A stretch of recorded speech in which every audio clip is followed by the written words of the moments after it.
tous, on se retrouve pour la guidance astrologique du mois de mai, cette guidance mensuelle où je vous rejoins dorénavant tous les mois pour cette guidance astro, donc. Et on va voir avec quelle énergie on est accompagné, comment ça se passe.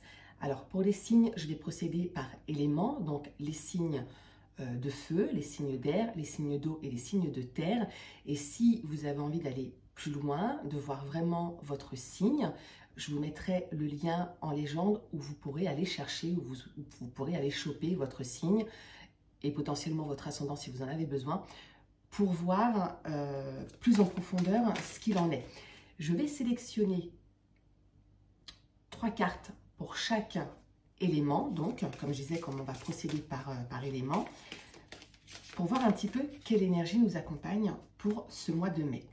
Donc on va regarder pour l'énergie, donc des signes de feu, les béliers, les lions et les sagittaires.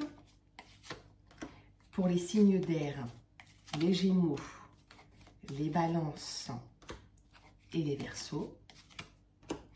Pour les signes d'eau, les cancers, les scorpions et les poissons. Et enfin, les signes de terre, les taureaux, les capricornes et les vierges. Et on va voir un petit peu l'énergie générale qui nous accompagne tous pour ce mois de mai, pour tous les signes. Alors on est avec, bon, je ne suis pas étonnée, Pluton, la transformation et le temps, donc la notion d'événements qui se passent relativement vite, dans un temps assez proche. Donc c'est normal, c'est le printemps. Donc là, on est en train de mettre en place tous nos projets, tous nos objectifs, tout ce qu'on a envie de voir se réaliser. Donc voilà, on est là. Transformé, on est là avec Pluton. Le pouvoir, la puissance intérieure, ce qu'on dégage, ce qui vient de nous, et donc cette notion de temps. J'en profite pour vous dire que j'ai également préparé pour vous le programme Métamorphose. Donc c'est un programme de transformation, ça tombe bien avec cette énergie du printemps. Si vous avez envie d'adopter de nouvelles habitudes, de mettre en place un nouveau comportement, ou de simplement changer vos habitudes et d'arrêter ces schémas répétitifs qui vous empêchent d'avancer dans votre vie, j'ai créé ce programme d'accompagnement en ligne qui s'appelle Métamorphose. Je vous mettrai également le lien. Voilà, c'était la petite parenthèse. On va commencer donc avec l'énergie pour les signes de feu et on va également tirer pour chaque élément une carte d'énergie, le signe, plutôt l'énergie du signe qui vous accompagne tout au long de ce mois de mai. Ça peut être une personne physique, mais c'est surtout l'énergie de ce signe qui vous accompagne pour le mois de mai et on va regarder tout de suite pour les signes de feu, Lion, Sagittaire et Bélier. Vous êtes avec les lions, donc une énergie de feu. Ça veut dire, on va regarder par rapport à votre tirage, mais ça veut dire que là, vraiment, votre élément qui vous habite, vous, personnellement, soit ça va venir vous renforcer, soit ça va peut-être, à l'inverse, vous desservir. On va voir par rapport à votre tirage. En tout cas, c'est l'énergie qui vous accompagne. Alors, ouais, c'est vraiment, pour le coup, ouais, on est vraiment sur quelque chose. Donc, je vous montre les cartes.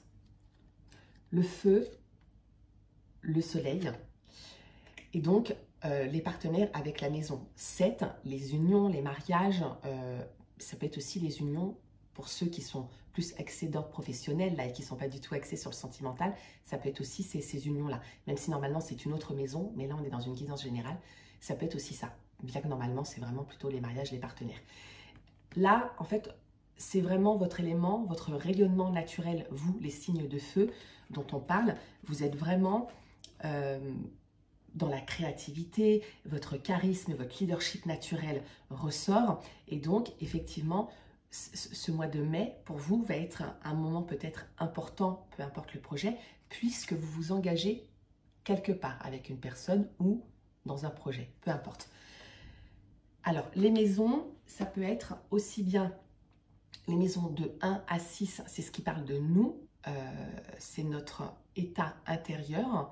Et les maisons de 7 à 12, c'est notre lien aux autres, ce qui nous lie à l'extérieur. Voilà. Donc ça, c'est pour les signes de feu. On va regarder donc les lions, je vais y arriver, les sagittaires et les béliers. On regarde les signes d'air, les gémeaux, les balances et les verseaux. On va regarder ça tout de suite. Hop. Mais avant, on va regarder l'énergie. Quel est le signe, vous, qui vous accompagne tout au long de ce mois de mai? On est avec le Sagittaire, un signe de feu. Les signes d'air et les signes de feu sont très complémentaires. Ça peut vouloir dire que c'est votre moment, le mois de mai, pour les signes d'air, je suis moi-même Gémeaux, où on peut rayonner. Alors, le printemps, ça aide aussi à ça. Hein. Les énergies du printemps, ça aide aussi à ça. On va regarder du coup les énergies, où est-ce qu'on est. Alors, on passe par une phase peut-être un petit peu compliquée. Peut-être que cette sortie d'hiver est un petit peu compliquée. Peut-être que le fait de se mettre en mouvement, c'est un petit peu plus difficile pour nos amis Gémeaux et pour moi-même. Donc, on parle de nous. Alors en fait, on fait appel à notre énergie féminine. Ça veut dire que même si vous êtes un homme, ou même si vous êtes une femme avec une énergie plus masculine, ici, on est dans une énergie plutôt de douceur, plutôt une énergie maternelle, donc de créativité. On nous parle de la femme, l'étoile de la femme. Donc on nous parle de nous, mais on s'adresse à notre énergie féminine. On nous dit qu'effectivement, on est passé par une période un peu compliquée, on est en train d'en sortir. Hein. Et ça passe par le domaine un peu de l'intuition. La maison 12, donc c'est la dernière maison et c'est celle qui est vraiment reliée aux rêves, aux intuitions, à l'étrange, le monde intérieur. Également le don à l'autre, ce qu'on donne à l'autre, l'empathie, etc. Donc on est en train de passer une étape. Vous, les Gémeaux, vous êtes en train, ou les Gémeaux, les Verseaux et les Balances, vous êtes en train de passer une étape. C'est un petit peu compliqué, vous en sortez.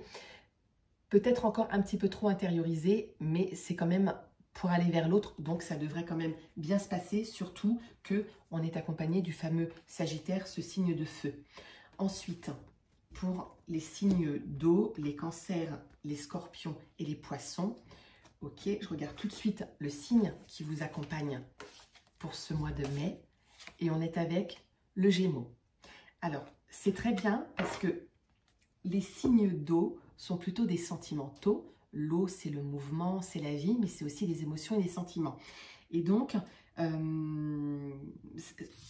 ce signe d'air, le Gémeaux, qui est aussi un très bon communicant, il dialogue très bien et il sait s'adapter très bien aux situations, aux changements de situation. C'est très bien pour venir apaiser les signes d'eau qui parfois leurs émotions et leurs sentiments prennent le dessus. Donc ça, c'est très bien parce qu'on va venir apporter un petit peu de légèreté dans peut-être ces émotions qui vous remuent un peu plus que les autres signes. Alors, c'est très bien parce qu'on est avec la lune noire, le potentiel, le dépassement de soi. Ça veut dire que là, vous partez d'une énergie qui est la vôtre et vous sortez d'une période où vous aussi, ça a peut-être été un petit peu compliqué, mais c'était un mal pour un bien. On vous dit, Saturne est là avec vous, on vous dit, ça pourrait représenter Saturne, le pape dans le tarot de Marseille, la sagesse, la stabilité. Donc, on vous dit que là, vous êtes en train de construire, de vous ancrer, d'avoir vraiment cette sagesse pour aller vers vos objectifs, peu importe lesquels, encore une fois, professionnels, personnels, amoureux. Et pour ça, vous vous mettez à l'action, les signes d'eau. Alors oui, c'est la planète Mars, oui, c'est un peu la planète de la combativité, du mouvement, de l'action, et vous, vous êtes plus dans la douceur en général. N'empêche que là, ça va venir vous aider, surtout que vous avez le Gémeaux avec la légèreté qui va venir un petit peu vraiment donc vous donner le boost nécessaire avec la planète Mars et le feu, et cette légèreté avec l'énergie du Gémeaux qui va vous accompagner pour le mieux pour ce mois de mai pour vous, mes amis de l'élément de l'eau, les poissons, les scorpions et les cancers. On passe aux signes de terre, les vierges, les taureaux et les capricornes. Tout de suite, le signe qui vous accompagne, l'énergie du signe ou peut-être une personne physique. Et vous, vous êtes avec les cancers. C'est un signe d'eau, très bien, parce que les signes de terre, ça vient vous compléter parfaitement. Vous avez besoin d'être alimenté par l'eau. Les signes de terre, vous êtes plutôt rigoureux, vous êtes plutôt beaucoup dans votre tête, mais de façon de la réflexion, vraiment de toujours réfléchir, et vous êtes très axé sur le travail, l'organisation, la méthode. Donc là, ça va venir un petit peu peut-être vous adoucir dans votre rigueur qui vous définit bien. Et donc, on est avec, alors on a l'eau. Alors, c'est que vraiment, là, il y a peut-être une notion de sentiment. On est peut-être sur une guidance sentimentale pour vous, hein. Alors oui, on a la création, l'amour avec la maison 5, donc qui part de vous. Et on a la maison 10 également, donc le lien avec les autres, les accomplissements, la carrière et la destinée. Donc là, on vient vous dire que dans ce que vous avez mis en place, dans vos projets et votre façon de vous comporter, vous mettez de la douceur, vous mettez de la vie, de la douceur, des émotions. Et donc, ça vient effectivement créer quelque chose. C'est la famille aussi, hein, la maison 5. Ça vient créer quelque chose de très doux avec votre entourage et vous concrétisez des choses avec votre entourage, que ce soit vos enfants, vos partenaires, vos amis ou même vos collègues. Parce qu'on vous parle effectivement de la carrière, de la destinée. Donc, ça vous ressemble, hein, les signes d'éléments de la Terre, ça vous ressemble à tout ce qui est...